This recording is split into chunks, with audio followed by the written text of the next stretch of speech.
At sa punto ito, makakapanayan po natin dito sa studio para sa Press Officer Undersecretary Claire Castro.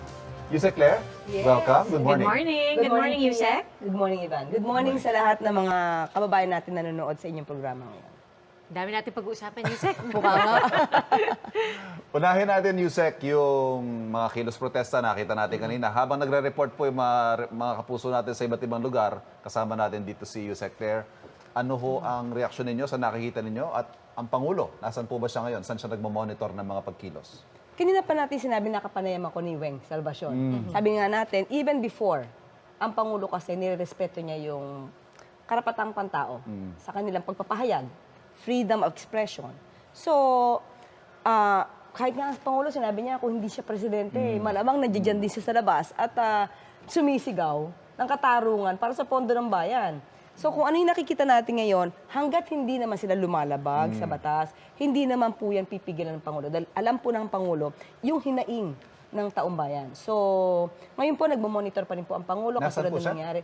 Within the vicinity po, sa Malacanang. Nasa Malacanang.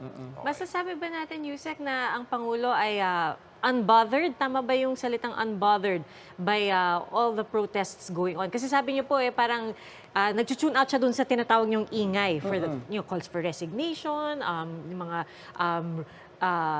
talks of destabilization. Hindi natin masasabi na talaga unbothered. Kasi politikang issue to eh. At hindi lang naman isang araw ito na protesta, nakaka-apekto rin naman to sa pangkalahatan, sa ekonomiya, sa impresyon ng ibang bansa sa atin. So hindi masasabing unbothered siya. Kumbaga, kampante lang siya dahil alam niya yung ginagawa ng tao ngayon ay para mapanagot ang mga sangkot. Pero hindi magpapakampante to the point na hindi niya papansinin. So lahat po na nakikita niya po ay mensahe ng mga taong bayan, makikinig po siya. Actually, ay tatanong ko kung was there a point dito sa serye, series na po ito serye ng mga kilos protesta, that the President felt threatened. Hindi ko nakitaan kasi ang Pangulo na felt threatened siya. But sabi nga natin, pero sabi naman niya, hindi siya magpapakampante. Yes. Hindi siya magpapakampante kasi nakikita din naman niya na maraming kababayan natin na hindi na maganda yung pakiramdam sa nangyayari sa korupsyon. So, ito, welcome to sa pakikinig at pakikinggan niya lahat. Pero may mga ilan kasi, may mga ilan-ilan na gustong maghasik, no? Ng kadiliman dito sa gobyerno natin na ang gusto ay pababain ng Pangulo. So, hindi siya pwedeng magpakampante. Kailangan laging handa. Yusek, nakita natin lately na mismong si Pangulong Bongbong Marcos siya ang nag-aanunsyo, di ba? Siya yung nagsabi na dapat bago magpasko, may mga nakulong na. Siya rin yung nagsabi na may mga inilabas ng warrant of arrest. Ano po ba yung mga hinahabol pa ng Pangulo sa puntong ito na talagang meron ba siyang clear timeline bukod dun sa by December 25, dapat may mga nakukulong na? Yes, yun naman kasi nakikita natin dapat mabilis ang pag-aksyon. Dahil sabi ng Pangulo na marami na naiinip na kababayan natin. Kung kaya naman agad isampahan ng kaso at nandiyan ang ebidensya, huwag na magpatumpik-tumpik sampahan ng kaso. At siguro dahil inanunsyo na rin ng Pangulo na ang tao gusto mabilisan, yung mga ibang sektor ng gobyerno, mga institusyon, hindi rin sila magpapakampante. Alam mo yun? So parang may call sa lahat ng ahensya na involved dito, kumilos kayong lahat. Pero nabanggit niyo po yung gusto ng mga mamamayan, mabilis na aksyon. May mga naiinip po, Yusek Claire. Bakit daw hanggang ngayon, iisang kongresista pa lang ang nasasampahan? Ang mga nakukulong, mga unknown, mga hindi natin kilala na DPWH official sa mga probinsya. Bakit yung mga umamin na, ghost projects, halimbawa yung mga Bulacan Boys, yung ito sina Bryce Hernandez and Henry Alcantara, very obvious naman yung kanilang partisipasyon, ang kanilang kasalanan, bakit hindi pa rin sila nakakulong? Okay. Meron kasing pagkakataon na kailangan ka pa na ebidensya. Okay? Kumpletohin yan. Yung mga nasampahan na kaso, it means, sa mata ng ombudsman, kumpleto na to. Kaya isinampa na to. Kaya nirekomenda na isampa na to sa Sandigan Bayan. And after that, yung Sandigan Bayan naman, sila nag-issue ng warrant of arrest. So, may mga pending pang preliminary investigation sa ombudsman, sa DOJ. Hindi kasi, sana may unawaan to ng mga kababayan natin. No? Kasi ito yung mundo ko eh. Bago ako pumasok dito sa pagiging Yes. press officer. Ang pag-aanalisa ng isang kaso, hindi nadadaan sa isang tulugan. In just one night, meron ka na boom, meron ka ng case. Hindi po ganun eh. Kasi sa dami po ng ibinibigay na dokumento, pagsampa, minsan nakita niyo po nung nagsampa si Assistant Ombudsman, karton-karton yung mga papel. Hindi pwedeng porkit pinasa mo ngayon, tapos bukas meron ng resolution. It would be unfair sa respondents naman na hindi aaralin porkit sinampa ng ombudsman. Or rather, sinampa sa ombudsman or agad-agad ang ombudsman may resolution. Aaralin po yan. Yun po yung tinatawag nating due process. So sa mga kababayan natin ngayon, wag po kayo ayoko namang utusan wag kayo mainip. Naiintindihan po namin na naiinip kayo. Pero ang masasabi lang po natin, halos mag-aapat na buwan pa lang. Pero meron na po tayo mga issues. May BIR cases na na-file, meron na mga na-freeze na assets, meron na na-auction ng mga sasakyan, may mga kaso na po na nasampa, may mga warrants of arrest na po na issue in just 4 months or less than 4 months. As compared, hindi ko ito maiiwasang ikumpara, as compared sa 6 years ng dating administrasyon na walang ganitong nangyari. Walang malaki ang pag-iimbestiga, walang warrants of arrest na na-issue na katulad nito, walang hinahabol na anumang sangkot. So, kung ikukumpara po natin ang bilis ng administrasyon ngayon para mapanagot yung mga sangkot, mas makikita niyo po yung positive side. Kasi nakita niyo po, in less than 4 months, nandiyan na po yung ibang mga resulta. Sorry, very related question po ito kasi nabanggit kanina ni Akbayan Representative Percy Sendanya. Ang reklamo ng mga kababayan natin, yung mga kinakasuhan nyo, puro dilis at sapsap. Asa na yung mga balyen at mga pating? Mga malalaking isda ang hinahanap ng mga kababayan natin. Okay, marami na pong nakasuhan. May nirekomenda na pong kasuhan yung mga ibang mambabatas natin. Hintayin lang po natin muna dahil sabi nga natin, hindi ito basta-basta masasampa dahil may mga lawyers din to. Magkakaroon to ng counter affidavits. So titignan yan, babalansihin yan. Anong mga ebidensya ng mga respondents, anong ebidensya ng mga complainants. So kapag ka po naman nakita ng ombudsman na meron ng certainty of conviction, isasampa po agad ito sa Sandigan Bayan. So, maaari pong hindi ganun kabilis agad. Pero sabi natin, less than 4 months pa lang, mayroon nangyayari. Pero, iba po kasi pag sinabi natin, due process. Yung ginagalang, yung due process. Okay, sasabihin natin, dilis lang ang nahuhuli sa ngayon. Dilis man yan, malaking isda man yan, may napapanagot dahil may nagnakaw sa pondo ng bayan. Yusek, isa po sa mga nabanggit kanina, no, nung mga nagkikilos protesta, gusto rin nilang makita ng institutional reform. Yung tinatawag nilang totoong reforma na, syempre may makakasuhan, may makukulong, pero what happens next? What happens after this? So, ngayon ba, pwede na nating pag-usapan kung ano yung mga institutional reforms na nais ipatupad, halimbawa ng Malacanang? Unang-una, syempre, tignan natin sa kabinete. Kapag may mga issues ba, kailangan ba sila agad isuspend? Kailangan ba sila mawala? So, isa yan eh. Kasi para ipakita ng Pangulo na hindi nagtotolerate ang Pangulo kung may mga kasama siya na may issue. Hindi natin sinasabing guilty po Okay. Kung may mga issues dito, hindi po yan itotolerate ng Pangulo. So, maging pribado man sila na citizen, ano man mangyari, kahit wala na sila sa posisyon, tuloy pa rin ang pag-iimbestiga.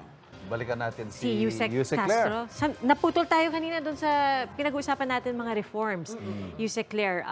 Kasi isa din doon sa mga panawagan sa Trillion Peso March ay yung calls against political dynasties. Ano ho ba ang tingin dito na ating Pangulo? Kasi si Pangulo, meron din siyang anak na nasa Kongreso. Kasi syempre, hanggat binoboto yung tao, binoboto yung mga kandidato, kamag-anak yan, di kamag-anak yan.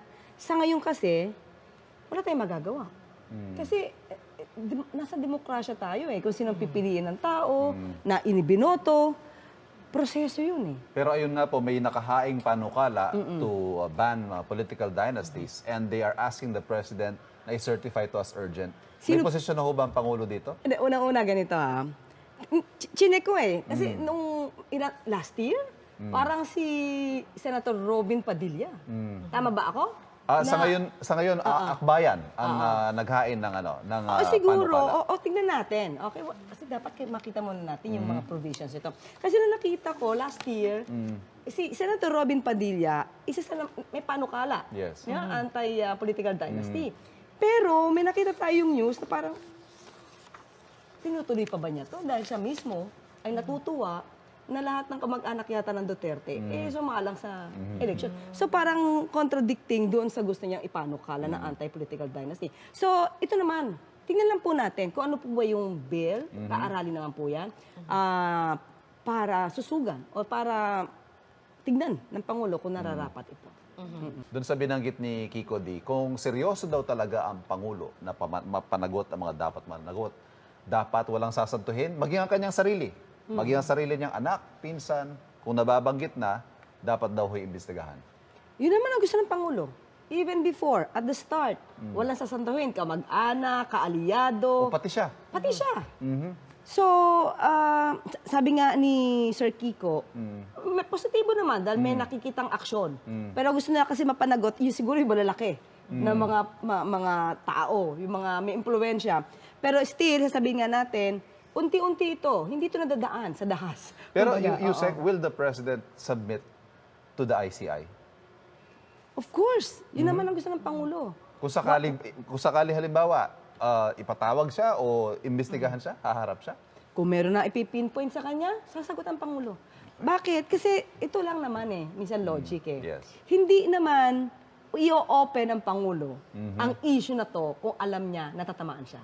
Alam niya sa sarili niya na wala siyang ginawang mali at kailangan maimbestigahan to para malaman ng taong bayan, ito po ang nangyari sa pondo. So handa po tayo, kahit tamaan yung kanyang administrasyon, kahit tamaan yung kanyang mga kaalyado o kamag-anak, kailangan tong makita ng tao. At dahil dito, ayan na po. Ayan po ang nagiging resulta. At kumbaga, dahil sa pagbubunyag ng Pangulo dito, nabukas ang utak natin, ang mata natin, na talaga palang inaabuso ng mga makapangyarihan itong pondo ng bayan. At yun yung gustong labanan ng Pangulo. Kasabay nito, Yusek, may mga, syempre, nung nilabas to ng Pangulo, nagkaroon tuloy ng mga banta ng destabilisasyon. Sa tingin niyo po ba, para sa Pangulo, at this point, importante ba o mahalaga ba na magkaroon ng loyalty check? Alam naman ng Pangulo, nang bigay naman ang AFP, Kasunduluhan, PNP, at ang mga miyembro ng kabinete, na yung loyalty nila. Hindi lang naman sa Pangulo, kundi sa konstitusyon. Ang pinapatupad lang naman nila is para sa konstitusyon. At siyempre, dahil konstitusyon, mananatili ang Pangulo bilang Pangulo natin. At yung mga may issue naman about destabilization, alam naman natin kung saan galing yan. Katulad nito, yung trillion peso march, they are not for that. They are not for destabilization. Alam naman nila na ang Pangulo ay nagtatrabaho. Ang may gusto lang yan, alam naman natin, yung gusto na umupo bago pa mag-2028. Yusek, panghuli, may nakita kong post sa Presidential Communications Office. Pinulong ng Pangulo ang hepe ng PNP, NBI, ang Secretary of Justice. Kasama po kayo. Ito po'y patungkol daw sa paghahain ng mga warrants of arrest sa mga may kaso na. What can you tell us about that meeting? Okay, at that time, yung meeting na yon, inalam ng Pangulo yung update, ano mangyayari, kung halimbawa man na maglalabas na ng warrants of arrest, dahil marami na po nasampahan na kaso, handa ba ang PNP, handa ba ang NBI, ang DOJ. So lahat po yan, kailangan malaman ng Pangulo kung ano na ang susunod na gagawin. So dapat handa kung ano man ang eventuality, kung maraming makakasuhan. So, yun lang po yung So, ilalabas personal ng po na tinututukan ng Pangulo at may sense of urgency on his part Yes. na may mga maaresto. Saka sinabi niya na kapag may warrant of arrest, baka makapaglabas ng mga ebidensya pa ibang tao. So, bantayan po yun. Basta po dapat lang ay hindi lalabag sa anumang batas o rules itong ating mga law enforcement agencies. Alright. Yusek, napakarami natin na pag-usapan. Ngayong umaga, magpapasalamat po kami sa inyo dahil... Teka lang, bago niyo Yes, go ahead. bago niyo ko matapos ito. Gusto ko lang mag-react kay Father yata yon. Sinabi niya na para ang hirap mahalin ng Pilipinas kasi maraming corrupt. Right? sa homily kanina. Sa homily. Oo. Tingin ko, ito lang sa aking opinion, Father, at sa mga kababayan, huwag natin ilagay sa isip natin na mahirap mahalin yung bansa. Yung bansa natin, wala naman siyang kasalanan eh. Ang mga kasalanan, yung mga ganid sa pondo ng bayan. So, hindi ba kapag yung bayan natin ang inaabuso, mas lalo nating mahalin, kaso para ma-relieve natin siya from these people. So, mas lalo nating ibigay yung 100% nating pagmamahal sa bansa natin. Ang hindi natin mahalin dapat yung mga korap. Yun yung tanggalin natin. So, still, gusto ko sabihin sa taong bayan na mahalin natin yung bansa natin. Yun lang. Dahil dapat nga naman pahalagahan natin kung Right. anong meron tayo dahil ang bansa natin, syempre, para sa mga kabataan dito, hindi naman tayo dito magtatapos. Sabi nga nga, For lahat ng generations to nakausap come. natin, the fight for corruption will always remain. Yusek, maraming salamat po. Thank you very much. Thank you It's very my much. honor, Pia, Ivan, to be here at GMA. Palace Press Officer, Undersecretary Claire Castro.